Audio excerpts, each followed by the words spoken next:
Tinututukan ngayon ng Department of Health ang disease prevention alinsunod sa mandato ni Pangulong Bongbong Marcos. Samantala, tuloy-tuloy pa rin ang kagawaran sa pag-aalalay sa mga pasyente sa zero balance billing. Si Vin Pascua sa detalye. Bukod sa pagpapalawig ng mga serbisyo para sa mga may sakit, mandato ng Marcos Jr. Administration na palakasin ng DOH ang disease prevention sa pamamagitan ng health promotion at magkaroon ng mas maraming aktibidad na hihikayat sa mga Pilipinong magkaroon ng healthy lifestyle. Kaya sa naganap na pinasigla Family Health Fair ng DOH na isinagawa sa Luneta Park sa Maynila, nakilahok ang nasa 400 individual na nakinabang sa isinagawang public service gaya ng libreng x-ray at tuberculosis screening. Sa loob lamang ng 10 hanggang 15 minuto, nakuha ang resulta ng mobile chest x-ray upang matukoy ang mga presumptive TB cases. Pagkatapos ay isinailalim sa sputum collection at ire-refer sa health center para sa pagpapagamot. Pagkatapos po nilang ma-screen dito, kasama po ng mga kababayan natin ang DOH hanggang sa gamutan. So sila po ay ire-refer sa DOH hospital para po masiguro na yung maintenance po nila, yung gamutan po nila ay tuloy-tuloy po na mabibigay. Sa nasabing event ay ibinabala rin ang panganib na dulot ng vape at sigarilyo.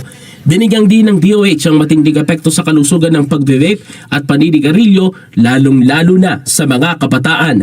Ayon kay Secretary Ted Herbosa, ang pagbe-vape at paninigarilyo ay nagdudulot ng malalang pinsala sa baga na pwedeng humantong sa kamatayan. Dagdag pa niya, ang pagtigil sa pagbe-vape, paninigarilyo at pag-inom ng alak ay makakatulong para makaiwas sa hypertension at cardiovascular diseases. Nagkaroon tayo ng bagong problema. Yung mga kabataan natin ngayon nalululong sa pagbe-vape.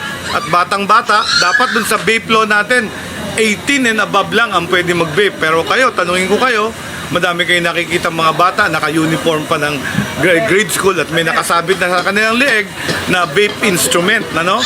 So, marami na tayong nakitang sakit. In fact, may namatay na isang 25 years old, nag-umpisa siya mag-vape nung 14 pa lang siya at namatay na siya ng heart attack at 25. Tagpatulong ako sa PNP para mapigilan yung pagbenta sa underage. Nabibili pala yan online at kaya lumalaganap yung mga vape products sa ating kabataan. So yan ang programa namin ngayon sa DOH. Yung alcohol, tinututukan na rin namin. Isa sa mga bakunang ibinabahagi rin ng DOH ay ang human papillomavirus vaccine kontra sa cervical cancer. Ang nasabing bakuna ay ibinibigay sa mga kababaihang may edad 9 hanggang 14 na taong gulang laban sa human papillomavirus o HPV na siyang sanhi ng cervical cancer. Ayon pa sa DOH, ang kanilang ahensya ay tuloy-tuloy na aagapay sa mga pasyente sa zero balance billing sa mga DOH hospitals at tuloy-tuloy ang kanilang kampanya na palakasin ang edukasyon at mga aktibidad sa disease prevention para maging malakas at malayo sa sakit ang mga Pilipino upang matulungan ang mga kababayan na piliin ang healthy lifestyle at makaiwas sa anumang uri ng sakit. Bukod dito, nakakuha rin ng PhilHealth IDs sa nasabing DOH pinasigla Family Health Fair. Sa booth ng PhilHealth, in just 5 minutes, makakakuha po ng PhilHealth ID yung ating mga participants.